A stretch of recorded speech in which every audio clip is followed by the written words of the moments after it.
আজ পবিত্র শবে বরাত বা সৌভাগ্যের রাত। ফার্সি সব অর্থের অর্থ রাত, আর বরাত অর্থ সৌভাগ্য। আরবিতে বলে লাইলাতুল বরাত। হিজরি বর্ষে শাবান মাসের 14 তারিখ দিবাগত রাত ধর্মপ্রাণ মুসলমানদের কাছে সৌভাগ্যের রাত হিসেবে পরিচিত। এই রাতে বান্দাদের জন্য অশেষ রহমতের দরজা খুলে দেন মহান আল্লাহ তাআলা। বাংলাদেশে আজ শুক্রবারের রাতটি পবিত্র শবে বরাত।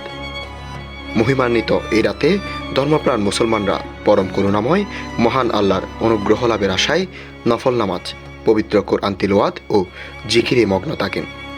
অতীতের পাপ ও অন্যায়ের জন্য ক্ষমা প্রার্থনা এবং ভবিষ্যৎ জীবনের কল্যাণ কামনা করে মোনাজাত করেন।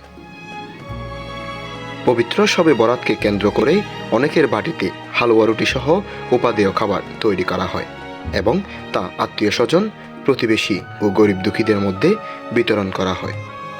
সন্ধ্যার পর অনেকেই কবরস্থানে যান এবং আপনজনদের আত্মার মাগফিরাত কামনা করে দোয়া করেন।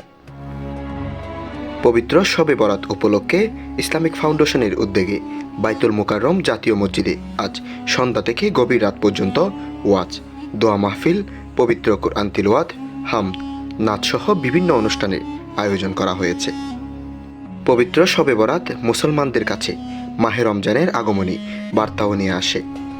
শাবান মাসের পরে আসে পবিত্র রমজান মাস, তাই শবে বরাত থেকেই কার্যত পবিত্র রমজানের প্রস্তুতি শুরু হয়ে যায়। পবিত্র শবে বরাত উপলক্ষে বাংলাদেশ সহ বিশ্বের মুসলিম জনগোষ্ঠীকে আন্তরিক মোবারকবাদ জানিয়েছেন প্রধান উপদেষ্টা অধ্যাপক মোহাম্মদ ইউনূস।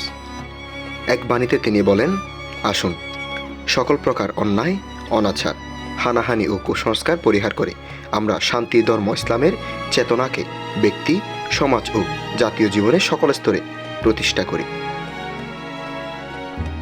Rezaul Karim Reza, voice world 24, Cox's Bazar.